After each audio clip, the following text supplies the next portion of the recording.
I'm Danny Dyer. Playing hard men and acting tough has been my bread and butter. But now I've got a new role. I'm going to be tracking down some of the most feared men in the country on both sides of the law. I'm going to find out what makes them tick, how they got their fearsome reputations, and why they're considered some of Britain's deadliest men.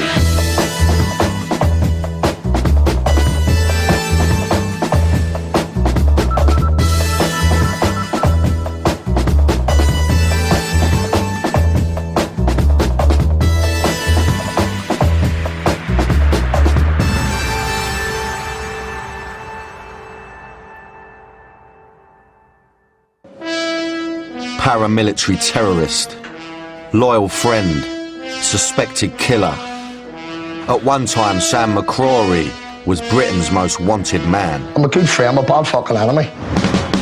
This notorious ex-terrorist from Northern Ireland now lives in exile.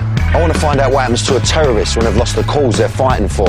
I'm not proud of what I've done, but it had to be done. I was dedicated to it. They say one man's terrorist is another man's freedom fighter.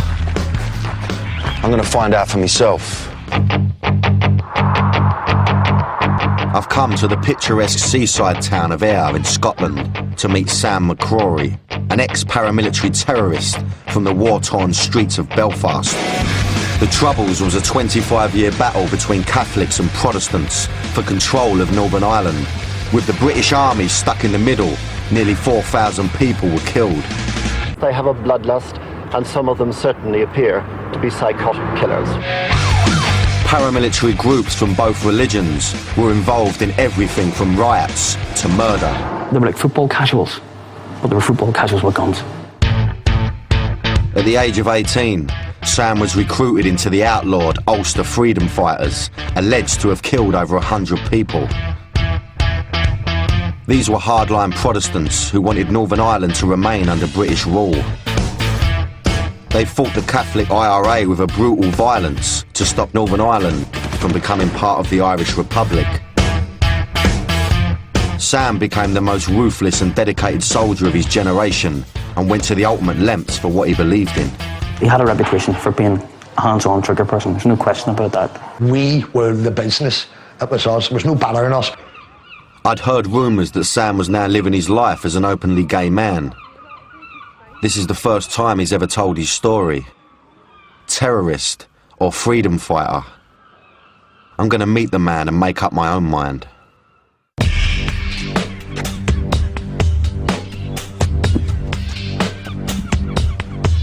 Sam had arranged to meet me at the end of the promenade. I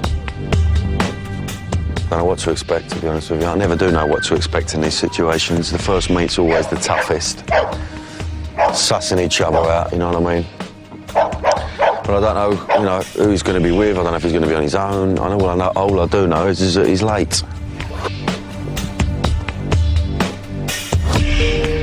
At least it's nice and open here. There's a few people about, so I think I'm going to be all right.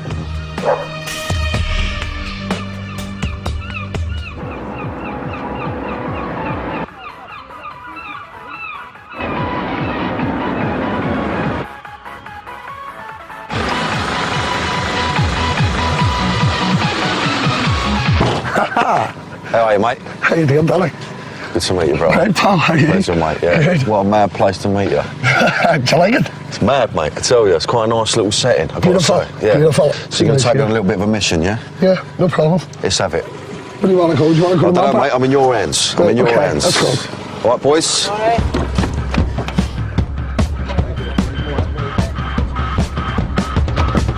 Take him a fucking drive. Give him away, kidnap. We'll hold him for ransom. I hope he was joking. This is my local town. It's a fucking brilliant wee town. Oh, you like this town, yeah? Oh, brilliant, mate. People in there are really, really nice folk. And we're just heading up to my wee flat. I've been in it 7 years. I've only had one bit of hassle. So there's two guys trying to kill me, trying to shoot me dead outside my flat one night. Okay, that's all you fucking need, don't you? Someone wanted to settle old scores with Sam after a bitter internal feud broke out in Belfast that led to him being exiled here in Scotland. It wasn't the IRA who shot at him, but someone fighting on the same side. Now he never gets a car to his front door and instead walks the last 100 yards. I was keen to get off the street and into the safety of his flat. Hiya, pal. Hiya, pal. Mate. There you come, pal. Hello, mate. Nice little gaff. Nice and tidy. Take a pew, mate. He's bang on, he's sweeter than that. Thank God. And last was a bit nerve-wracking, you know what I mean? But actually, sweet as he's good as gold. I feel a bit settled now. Sam had something at the bottom of his wardrobe which gave a clue to the violent life he once led. It's a Mark 5. I'll stop an AK-47. A Mark 5, yeah? Yeah. So that stop a bullet? Yeah. Fucking hope so, it'll work. I was going to say, don't really want to find Just out, put really, it up over your head, yeah. There you go. One of them ones, yeah? So you just whack that underneath your top, yeah? Yeah, that's all. God, I won't feel very confident in that if someone's going to take a shot on me. That's it. It's still going to prop her out, though, isn't it? You're going to go over, aren't you? Well, if really very fucking clever, they'll shoot you in the head. Yeah, mate. A mad thing to have in your house, though, isn't it? That's just a way of life. Yeah, of and course. it's just like that. I haven't more. I only wore it when I went to Belfast. My dad was in hospital. I come up on this Shagger Road, and my mates went out here putting that on because it was the longest feed on. And I put it on, put my jacket up over it, and that was it. And then they just said, "Take it back with you," and it's fucking lying there. It's not illegal. Yeah, of course. It's fucking illegal about it. Yeah, of course, of course. God, it's naughty, that, isn't it? Coming up, Sam risks his safety by taking me to Belfast. Don't film it. Don't. I tear it off you. Take the camera off you. Have you any identification with you at all? And I can't deny it to you. I'm scared.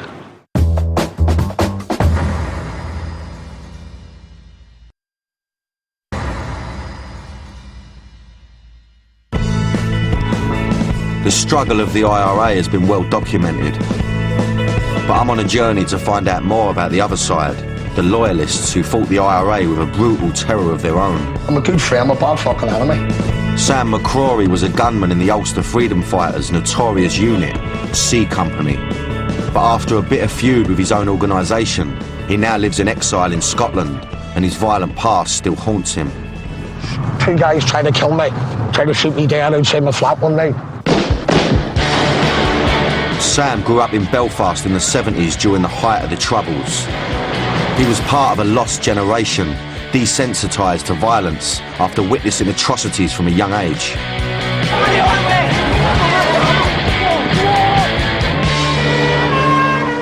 I grew up seeing British soldiers coming into my country, right?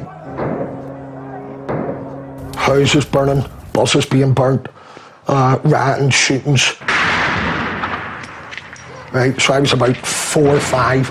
My dad was a vigilante, right? The main vigilante the area, right? To protect you from what we believe were their enemy, who was the nationalist community, Republicans, Catholics, nationalists. We grew up at an age when you were about 5 or 6, you went round the doors and used to collect all the milk bottles because the men would have made petrol bombs that night to defend their area. Maybe a couple of men will give you a couple of bob to go to a shop to get yourself sweets for doing a job. You were just up every day. If you weren't collecting milk bottle, you were throwing stones over the barricade. Teenagers like Sam are often sucked into political violence. Just drummed in me. Yeah. We just thought Catholics are the enemy, and they thought the same as us. We're the enemy. Sam and his friends were the new generation of Protestants from the Shankill Road.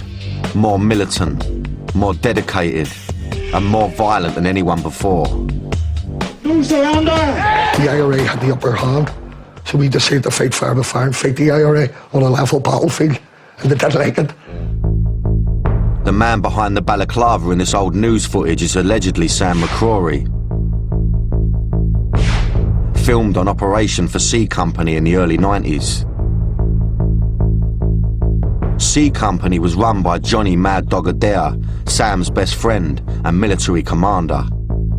Together, they would turn C Company from a renegade outfit into the most feared Protestant paramilitary unit the Troubles had ever seen.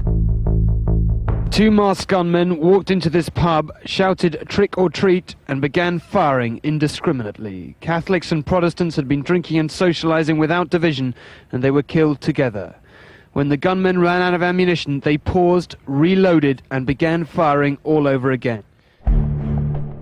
This brutal C Company shooting was in retaliation for an IRA bomb in the Shankill Road that killed men, women and children. Tit-for-tat murders plagued the community. Many innocent people were wrongly targeted or caught in the crossfire. People will tell you violence is wrong, right? But I once had a policeman tell me, if you believe in it, you can't take that belief away. And I had a strong belief. What I was doing was right. I didn't do it to fill my pockets full of money. I mean, I risked my freedom and I risked my life. So to do what I done.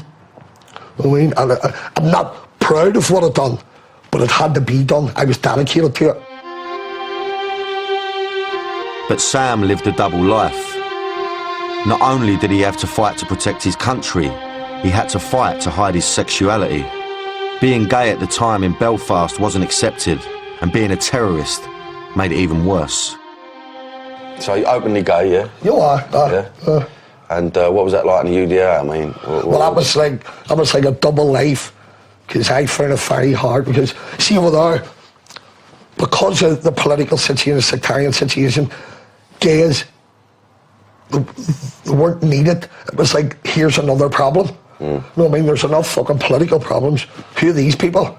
I think some of my close friends knew. You know what I mean? But it was very hard to keep inside yourself. It must have been really tough. You know what I mean? It was dead secretive. And plus, I had to watch where I was going. Of course. Because of who I was and where I was attached to. But obviously, because your tattoos and all. You know what I mean? These tattoos are symbols of Sam's political affiliations and made going out in public difficult. Being gay, I had to watch who was socialising with, where I was going. You know what I mean? Just in case somebody decided to set you up and get you fucking banged. You know what I mean? What was the first tattoo that you had? My very first tattoo was a Swift. My very last tattoo was one on my dick. You winding me up? No. You got one on your dick? Yeah. Fuck it. That's my very last tattoo. Fucking, what is it? An anchor. An anchor? Anchor. So when he used it, I turned and said, can I weigh me anchor in? I didn't expect that. Fuck, mate. That's mental. Well, first impressions, obviously. He's a passionate man. You know, I've also heard that he's gay as well, and I just didn't know how that was going to work. And you know, you just get images in your brain, but actually, you know, he's fascinating. You know, it's early days yet, but I'm sure this guy's really going to. He's really going to freak me out, not in a bad way. I took some time out down the arcade to get my head together. Meeting Sam had opened up a lot of questions. Was I just another Englishman trying to understand the Irish troubles? I need to be at the top of my game because tomorrow, Sam wants to take me back to Belfast to show me the streets where he grew up.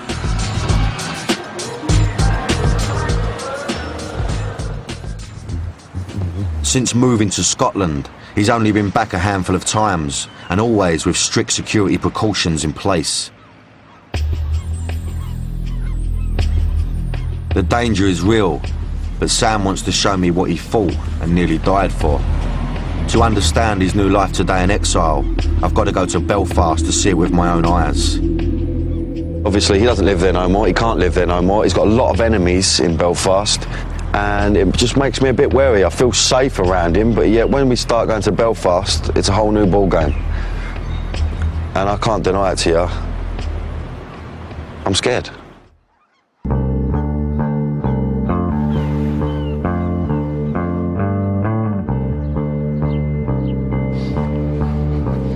It's 6 a.m. the next morning, and the start of our journey.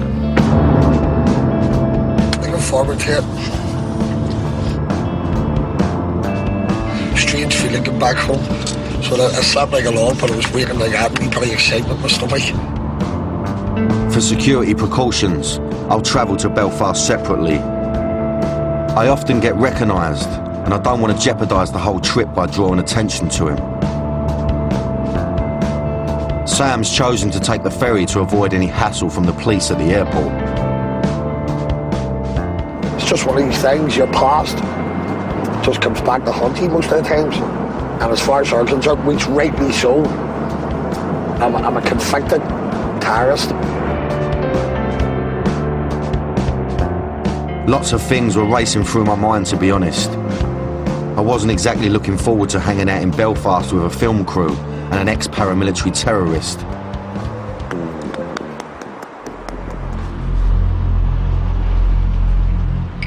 As Sam gets closer to Paul, he's more worried about being stopped by the police. Even though he's doing nothing wrong, he could still be detained for hours under the Prevention of Terrorism Act. And just when he thinks he's made it on board safely, disaster strikes. Whoa! Don't film it, don't. I'll take it off you, take the camera off you. Sam's been recognised by a policeman and stopped. Have you any identification with you at all? Yeah. Just handy. Thank you.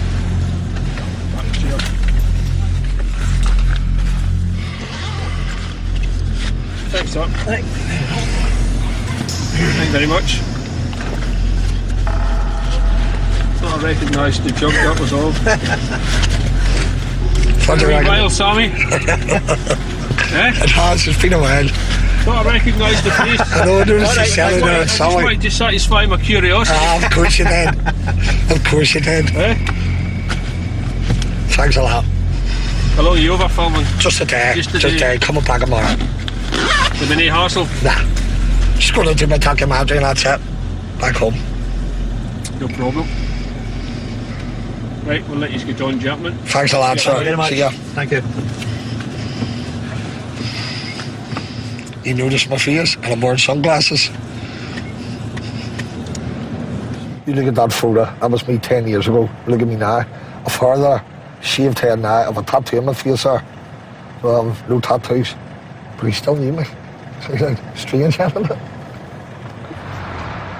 After being stopped, the reality of what he's doing hits home. If I'm born to be shot dead in Belfast, I'm not going to fucking drown the sea. And that's just fact of life. These people don't frighten me, they don't worry me. I don't give them a second thought. So Belfast is a long distant memory for me. I have good memories and I have bad memories. Accompanying Sam on the trip is Dougie, a good friend and associate. Well, I don't anticipate any problems with obviously Sammy's various death threats. But despite what might lie ahead, Sam's in high spirits. No chance. If I was caught with a firearm, I would get 25 years in prison. I've landed in Belfast, and on my way from the airport, the cab driver shows me the mean streets where Sam learned how to be a soldier.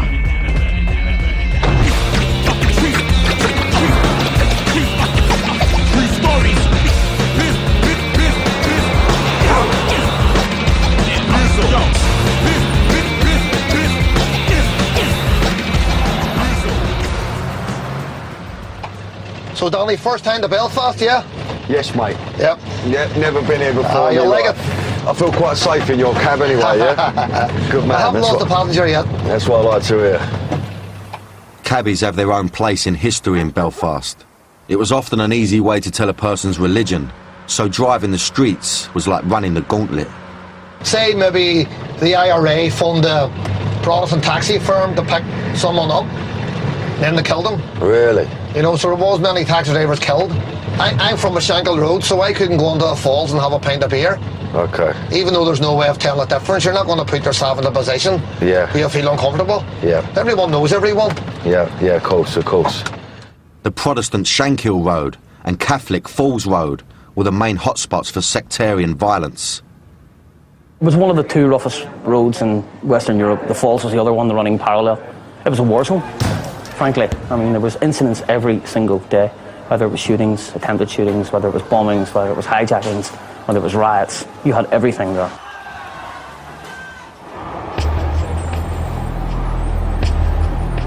Back on the boat, there's still time for last-minute planning. See when we get to Belfast, right. I'm going to show you where we're going to go, okay? This is a peace lane here. It's Catholic, and the bottom part of it's Protestant. North Belfast was called the Murder Triangle, so it was. It goes in a triangular shape, and there was that much killings. It was a very, very bad area for both religions. Catholics and Protestants committing murders. There's a bit of history in there. Yep. Belfast is history. Who would have thought, folded up in there, 3,500 lives. Once in Belfast, Dougie has made preparations so nothing will happen to Sam. I don't see anybody running up the high street with an AK-47, but it would be a crowd roaring about Sammy, and that's where the danger would start, so I'll get people ready to move him within 5 minutes. I'm hearing firsthand that the potential death threat is not exaggerated. So do you think that the likes of Skelly would be welcome back here? No. Never? Never. Not all of what's happened, you know, definitely not. Them boys just have to stay away, and anyone who left Belfast to go with Johnny Adair and all, they've made a decision and they'll not be welcome back. Yeah. You know what I mean? There was a young lad who went along with him and he was told he was safe to come back, and he came back and they killed him. So that's a message to the rest of them. Yes. You know what will happen? Fucking hell. I know he's a bit paranoid about coming back here, obviously, for obvious reasons. Now, whether I'll be a target because I'm with him, I don't know. I don't know. Coming up, reality bites in Belfast. Fired 33 rounds, a hacker and cop rounds, and rattled the side of the car. So it was just basically fucking chaos in this bridge.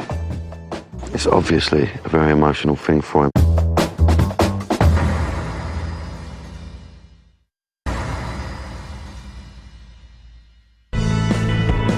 I'm in Belfast waiting for the arrival of ex-terrorist Sam Skelly McCrory. I've already found out that he's not welcome here. Anyone who left will not be welcome back. See, I've got to say, I quite like Belfast. It's been nice for me. I don't feel under threat at all, but, you know, bringing Sam into the mix, that changes things a little bit. I know that. Sam had already been stopped in Scotland. Is there any identification with you at all? And I didn't know if he'd made it over yet in one piece. Just intrigued to see how his journey was, you know. I'm sure it wasn't as smooth as mine. Here he is, I think. Here he is, yeah. Hello, man. How you doing? How you doing, sunshine? Okay, how was your journey? Oh, mine was sweet as a nut. How was your journey? Fucking shocking. Don't be surprised, within the next 24 hours we'll get stopped in North and West Belfast. You think so? Well, they'll expect me to be in that area making a documentary because it's about my life. They're on us, are they? Yeah. Well, let's jump in the motor then and slip off lightly. No Let's problem. go. With no time to lose, we hop into the car with blacked out windows and head off. Right, guys, just watch it. I'm an outlaw. Quick on the draw. Not this one, the next one. To the right. The first thing Sam wants to do is something he's never done before in his life. Openly cross the religious divide between Protestant and Catholic neighbourhoods. This is what the fighting is, a gate. So, this is me in a loyalist area, and I'm now getting into a Republican area. And this road was used on numerous occasions by both sides of religious divide for killings, bombings, whatever went on through the phalanx. They said this is why they erected these gates. So that, and they used to close at 7 o'clock at night, so you couldn't get through here. Fucking crazy, isn't it? To keep the two religious communities separated and prevent sectarian murders, huge concrete walls were built, known as peace lines. Some are 40 feet high and over 3 miles long. Really understand how much hatred there is when you have to build a wall to separate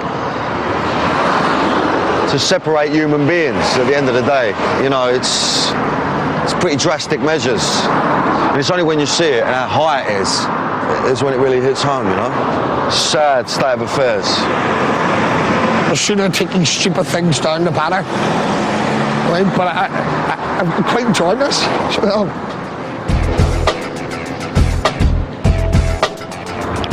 The craziness of the whole political situation was becoming clear to me.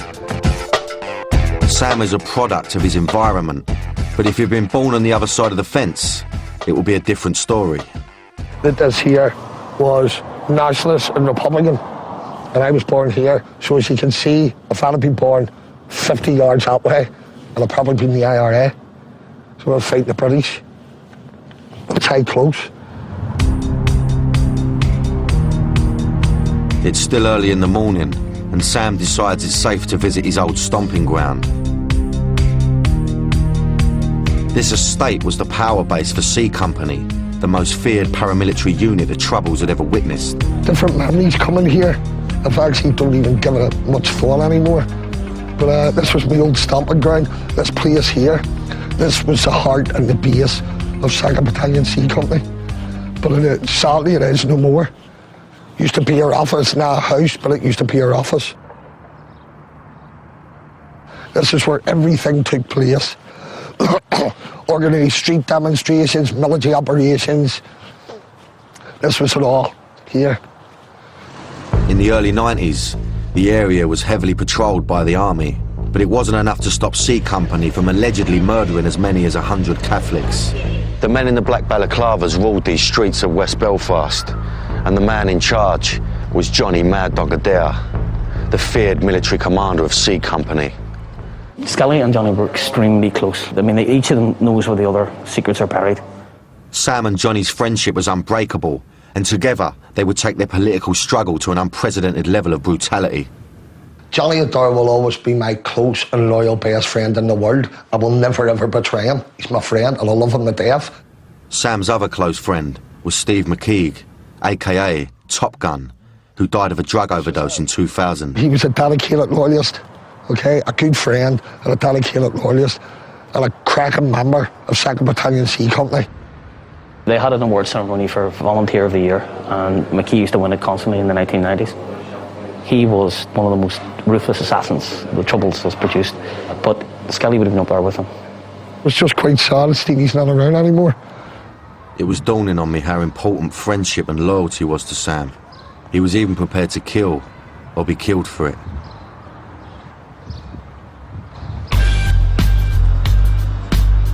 Although there is peace now, many people are still coming to terms with the past. Their history is painful and not easy to forget. And I got the impression that for Sam, this trip had unearthed some painful memories of his own. At the age of 27, Sam's career as a paramilitary terrorist came to an abrupt end on a bridge in South Belfast. It was also nearly the end of his life. I was caught at 10 to 7 in the morning with an AKM assault rifle, an SMG double magazine and a Browning 9mm 20-shot double magazine and a sledgehammer going on a military operation. Where was you on your way to? I was heading into West Belfast, National Republic in West Belfast. We had a target to eliminate. Oh, you was on your way to okay, gotcha. The authorities believe Sam's unit was on the way to assassinate a high-level IRA figure.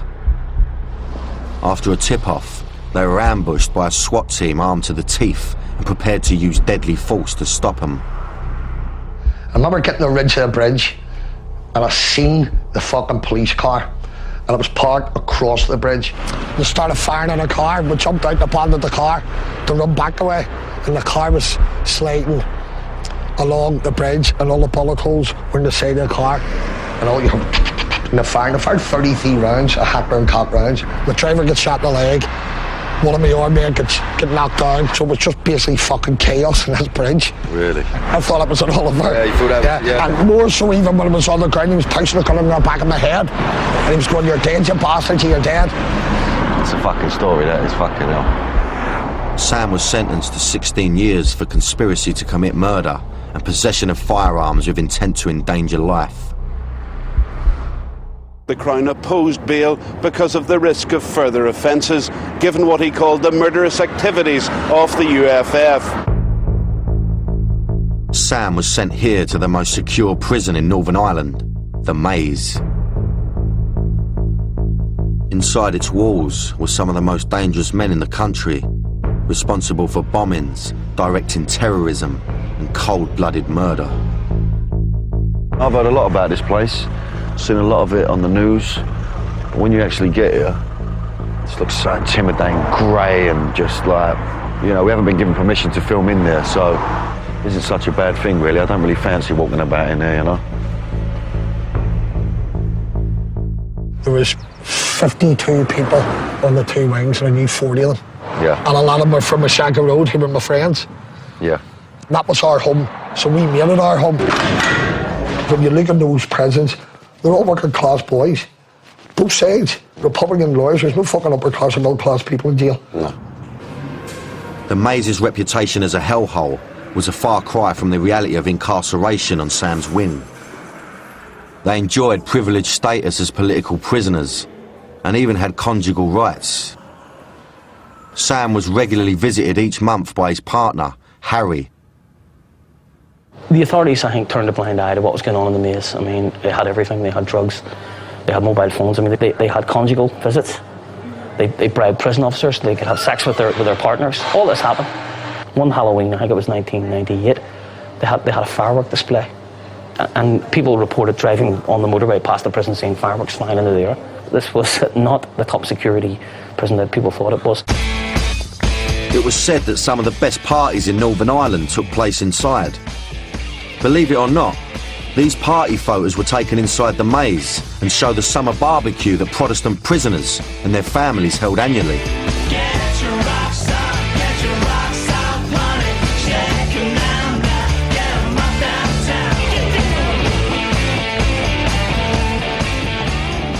I just walked into a room and there was a table and the two boys are sitting there, Skelly and Johnny, covered in tattoos, of course, and their shorts, and looked as if they were on holiday. They could have been in Ibiza. This is probably going to sound really fucking strange. Some of my happiest moments were in there. Really? Some of my funniest times were in there. There was some good laughs.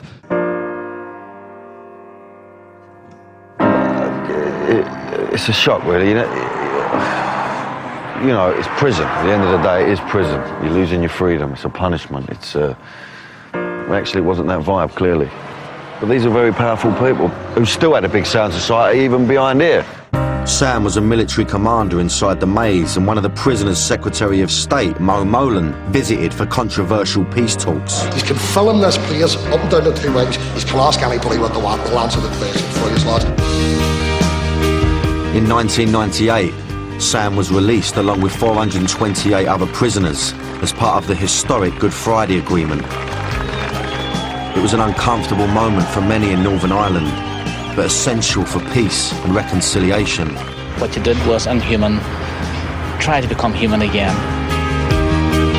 Sam had lost 7 years of his life inside the maze, and his only concern now was to spend time with his partner Harry, who was deathly ill after a car crash.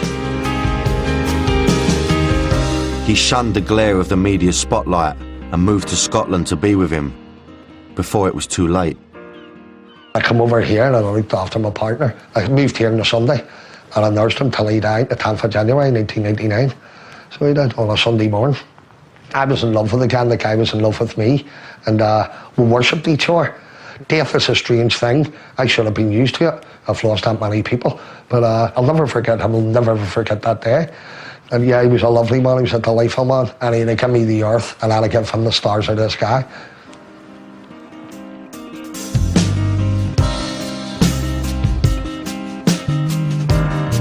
Before returning to Scotland, Sam has one last thing to do.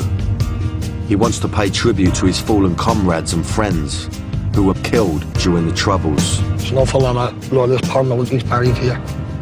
This is like their graveyard.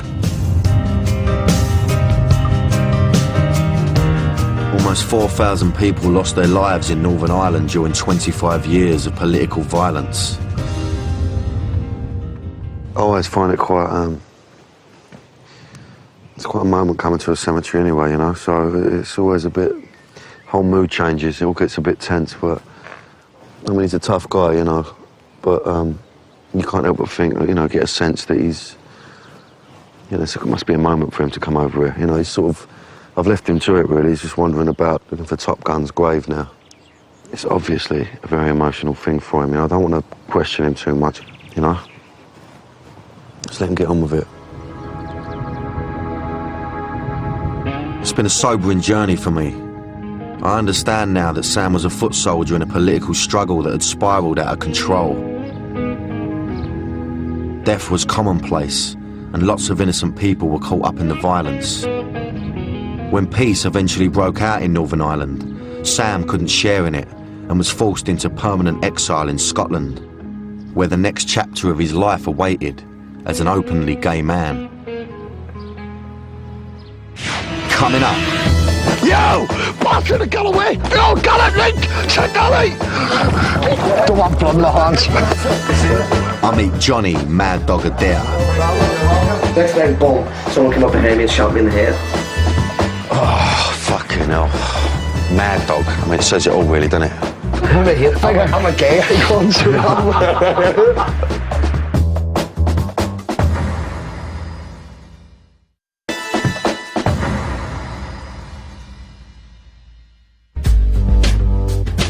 Sam McCrory was a member of a paramilitary terrorist group in the 80s and 90s, allegedly responsible for murdering as many as 100 people. In Belfast, I discovered the brutal and at times surreal environment that made him. But I still didn't know if he had any regrets about his actions or how he reconciled his violent past with his peaceful future. Sam is a complex individual. You know, he's definitely a tough lad, there's no two ways about that, but there's a softer side to him, you know, that I'm very curious about. Sam lives in exile amongst the fishermen and seaside cafes in Scotland. He's still under death threat from enemies in Belfast and unable to benefit from a peaceful Northern Ireland, which he fought for at great personal cost. His best friend, Johnny Adair, joined Sam in 2000, and his arrival in this sleepy town caused an uproar. Even the local police don't know where in Ayrshire the mob are currently holed up, but they are worried it won't be long before they make their presence felt. Excuse me, turn that camera off. Turn the camera off.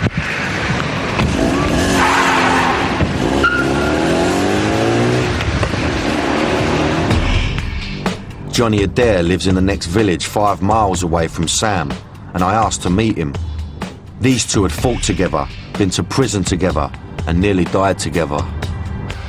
But there was no one else who was closer to Sam, who could throw some light on what made him tick. You don't knock, I just go on in. You just go in, yeah? I go on in, that's my best mate. You don't knock. Danny. Johnny, Danny. Pleasure. All right, it's good to see you. Pleasure, man. Thank you. Right. Thanks for letting me up in your house, man. No Thank problem, you. you're welcome. Beautiful gaff. True, True. Sunny True. Famous for golf and then famous for Johnny Adair. Yeah. Nice. Yep. That's lovely round here, isn't it? Tiger Woods all comes to play his golf. Are you good at golf? Is he any good, Sam, or what? No, I'm not I like don't that. play golf. Yeah. I'm scared of other things, but it's not golf. I know how close you two are, you know what I mean? But what was he like as a mate, you know? It's like being married to someone. Yeah. I believe personally that you'll only ever in a lifetime find one true love. Like your wife, if you're in love, right, you marry her, you'll only find that once in a lifetime. But people like Sama, you'll only find, as a friend, you'll only find that once in a lifetime. Yeah, absolutely. And that's a fact. That's a rare fact. thing. We can all say we've got hundreds of mates and all, but through experience, I know I had all these mates. I had thousands of mates, but when the chips were down, when I had nothing to offer these people, the names were out. Do you understand what I mean? But with Sam, see, Sam can take you with bread or Sam can take you with butter. He'll always be there for you. Yeah. And that's the best thing about him. Their friendship was nearly ended in 1999 when Johnny was shot at a UB40 concert. We had an amazing time. And then this horrible song from UB40, it's a song I hate, it's called The Train Is Coming or something. All I heard was choo choo choo choo. Next thing, boom, someone came up behind me and shot me in the head. Luckily for me, it was a damp round, so therefore there was not enough powder in the shell to actually blow my brains out, so it just went into my head and travelled up and just lodged there. That was it, just got to the hospital, and lucky enough they took the round out and I was alive to fight another day. Our life was just constantly being harassed by security forces or being targeted by the Republican movement, and it's really hard. It's unlike football hooligans where it's every Saturday. This was every night, 24/7. Yeah, absolutely. We just volunteered for operations. We never questioned orders that we were given, and obviously we were good at what we did. And well, Sammy was never a man for a rank. He was more a foot soldier than he was more a giver than a taker.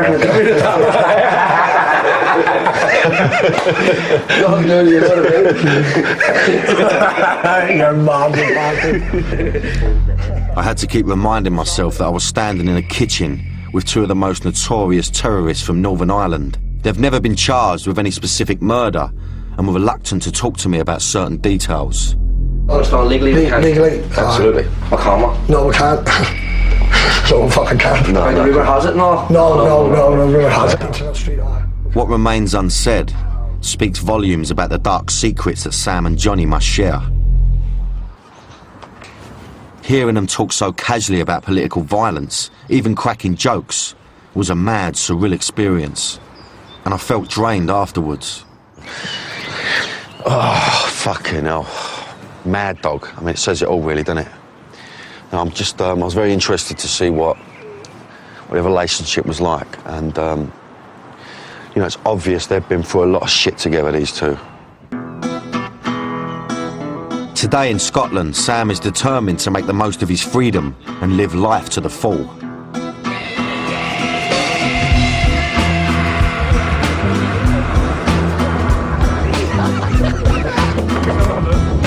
Sit down, you fucking behave.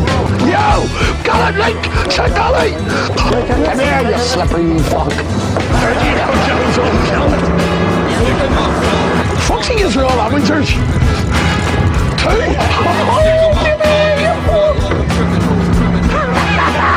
Give me you fuck!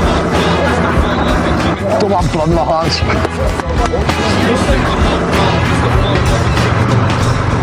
It's a good laugh, 21 in my cut. So I'm well pleased. After years of having to hide the fact he's gay, he's openly embracing his sexuality and wants the world to see a new side to him. Joe! How you doing, buddy? Hi, Joe. Enjoying to see you. Alright, how are you? How's things? Alright, fantastic. The only person I know that's gay in Ayrshire is me and him, as far as I know. We're going for a drink and all, like, we're good buddies now. Just goes for your reputation, we have to look good. He's an icon, I'm an icon. I'm a hate figure. I'm a gay icon, so we are.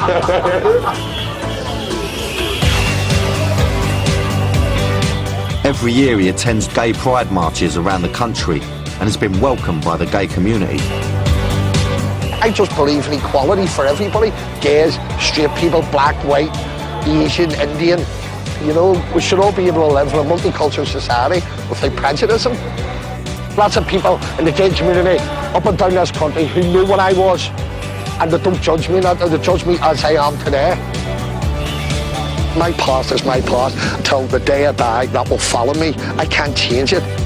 I can live with what I've done and I can move on. I hope the rest of the community can move on and the rest of society can move on.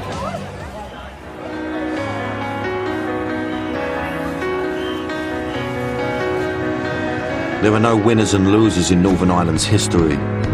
In the battle for hearts and minds, thousands of people lost their lives. Some will never forgive Sam for his actions, nor will they forget. But he wants the world to see he's a changed man. His past will never go away, but Sam has an opportunity to make amends for the future. The final chapter in Sam McCrory's life has not yet been written.